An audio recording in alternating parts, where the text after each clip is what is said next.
coordinated diplomatic efforts to prevent the escalation of conflicts and to promote peace, security and stability in the region.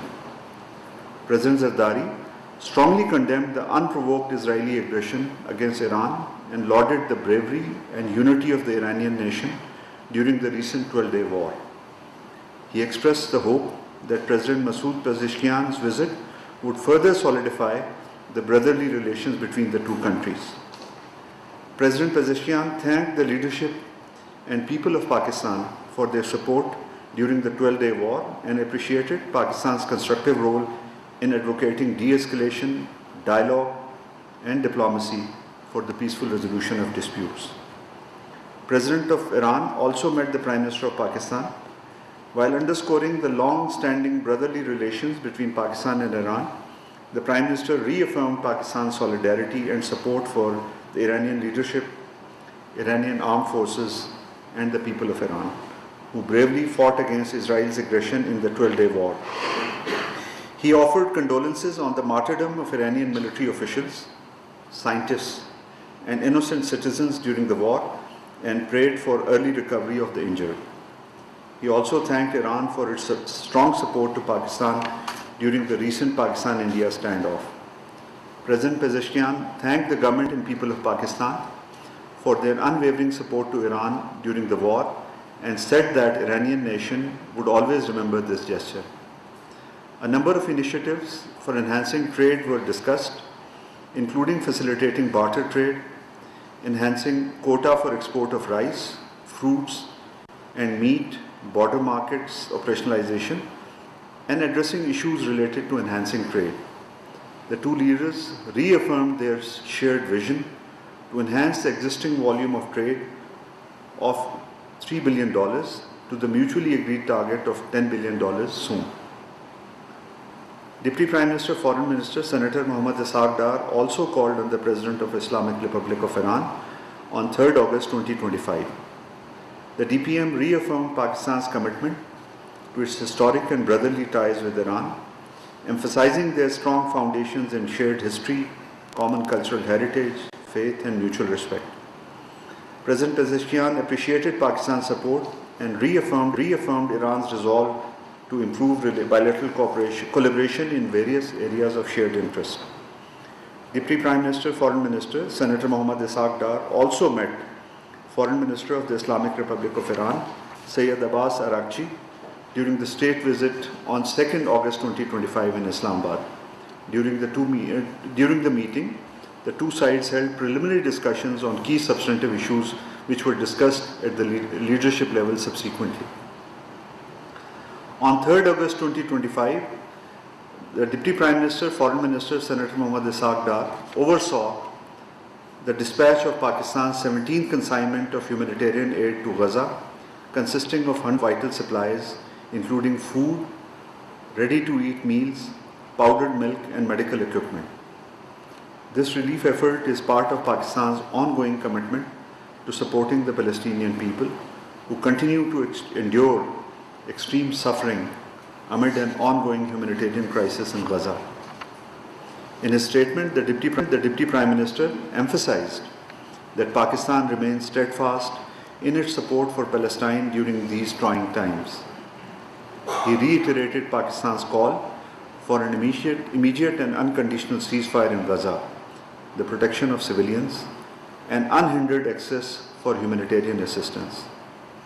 He added that Pakistan also continues to advocate for the restoration of a political process leading to a just and lasting two-state solution based on pre-1967 borders in accordance with international law and relevant UN Security Council resolutions. Pakistan has actively participated in various international forums, including the UN Security Council, the Organization of Islamic Cooperation, and the International Court of Justice to ensure accountability of Israel's actions. Today, again, in a demonstration of Pakistan's unwavering commitment to the Palestinian people, Federal Minister for Information and Broadcasting, Mr. Ataullah Tarar, officiated the send-off of the 18th humanitarian aid consignment to Gaza at a ceremony held at Islamabad International Airport. Under the directives of the Prime Minister of Pakistan, the National Disaster Management, in close coordination with relevant partners, facilitated the dispatch of this consignment, which is the 18th shipment from Pakistan. The consignment comprised of essential supplies including dry ration packs, meals ready to eat, and medicines. The ceremony was attended by senior officials of the Ministry of Foreign Affairs, the NDMA, and the Ambassador of Palestine to Pakistan. The consignment brings Pakistan's total humanitarian assistance to Gaza to 18 shipments comprising 1,815 tons of vital relief supplies. This sustained support reflects Pakistan's resolute solidarity with the people of Gaza. The government of Pakistan categorically rejects the baseless and unfounded allegations of the involvement of Pakistani nationals in the conflict in Ukraine. To date, Pakistan has not been formally approached by the Ukrainian authorities, nor has any verifiable evidence been presented to substantiate such claims. Government of Pakistan shall take up the matter with the Ukrainian authorities and seek clarification in this regard. Pakistan reaffirms its commitment to the peaceful resolution of Ukraine conflict through dialogue and diplomacy in accordance with the principles of the UN Charter. Pakistan condemns in the strongest possible terms the provocative and deeply offensive desecration of Al-Aqsa Mosque by thousands of Israeli settlers, including senior Israeli ministers, officials, and members of the Knesset, shielded by brutal Israeli occupying forces.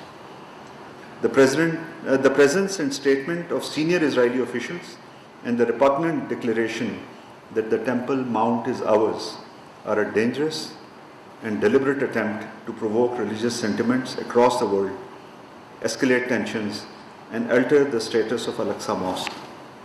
Israel's expansionist attempts are a deliberate effort to destabilize the region and sabotage any meaningful path to peace.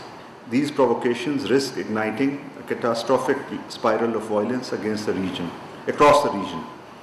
The world must not remain silent in the face of such systemic, illegal, inhumane, and unlawful aggression.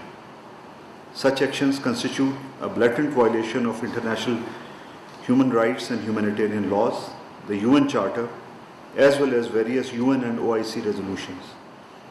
We urge the international community, particularly the United Nations, to take immediate and concrete steps to hold Israel accountable for its illegal actions and to protect the religious sanctity of Al-Aqsa Mosque and the rights of Palestinian people, in particular the right to self-determination. On the 6th anniversary of India's illegal and unilateral actions of 5th August 2019 in the Indian illegally occupied Jammu and Kashmir, the government and people of Pakistan solemnly observed Yom-e-Istisal on 5th August 2025. In their special messages on the occasion, the President, the Prime Minister and the Deputy Prime Minister have renewed Pakistan's unwavering diplomatic, political and moral support to the Kashmir cause and called for resolution of the Jammu and Kashmir dispute in accordance with the relevant UN Security Council resolutions and aspirations of the Kashmiri people. They have also underscored that India's unlawful actions of 5th August 2019 are aimed at turning the Kashmiris into disempowered community in their own land. The Deputy Prime Minister, Foreign Minister has addressed letters to the President of the UN General Assembly, President of the UN Security Council, UN Secretary General, UN High Commissioner for Human Rights, Secretary General of the OIC, to apprise them of the latest developments in IIO-JK. In these letters, he has urged the implementation of relevant UN Security Council resolutions to enable the people of Jammu and Kashmir to determine their own future. He has also stressed the urgent need for improving human rights situation in IIO-JK and releasing the incarcerated Kashmiri political prisoners. Ahead of the Yom-e-Istisal, the Foreign Secretary briefed the Islamabad-based diplomatic missions on the situation.